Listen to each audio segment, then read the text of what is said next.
Hello, welcome to a new series. Another one. Yes, I'm sure some people will complain. Um, as the title say, common sense is not common.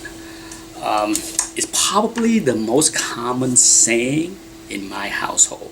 I said this to my son and my wife and friends all the time. I think I use this phrase probably weekly whenever I see silly, dumb things that going on around me. And when it comes down to comic books,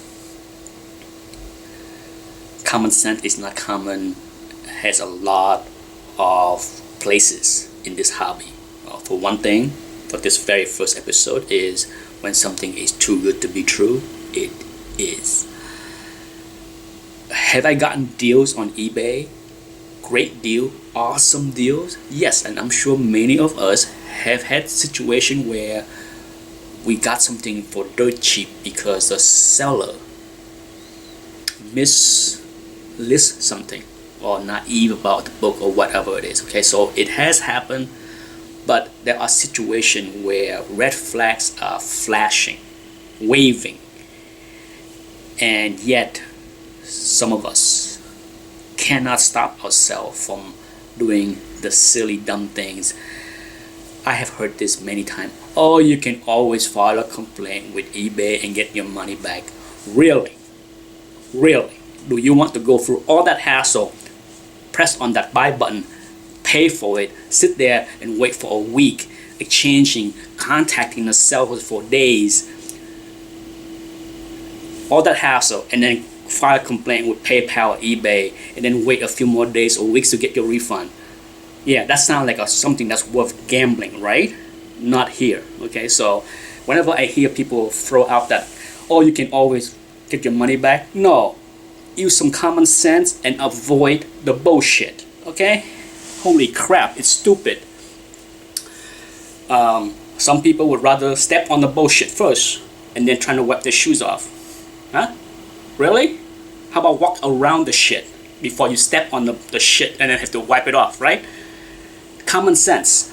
Now, as far as flashing red flags, there are many, okay? Too many to list, but for sure, if a seller has a very inactive account and then all of a sudden lists of one big key book, that's a red flag, okay? That the other red flag is, if you email the seller, and you should, if you consider buying it and take a chance, ask for more pictures. And if they cannot send pictures, red flags. If the pictures in the listing is inconsistent, by that I mean the setting, like if the front cover is shown in one setting, the back cover is in another setting, and it doesn't match, red flags, okay? The biggest red flag for me is the price. Scammers has zero patience to wait. If they're gonna sell and trying to scam an Amazing Fantasy 15 2.0, and they do know that the book go for 10 to 12,000 at least, around that, do you think they're gonna list a book at 15,000 like most sellers would do and wait for a best offer and let the listing sit there for days and weeks and months?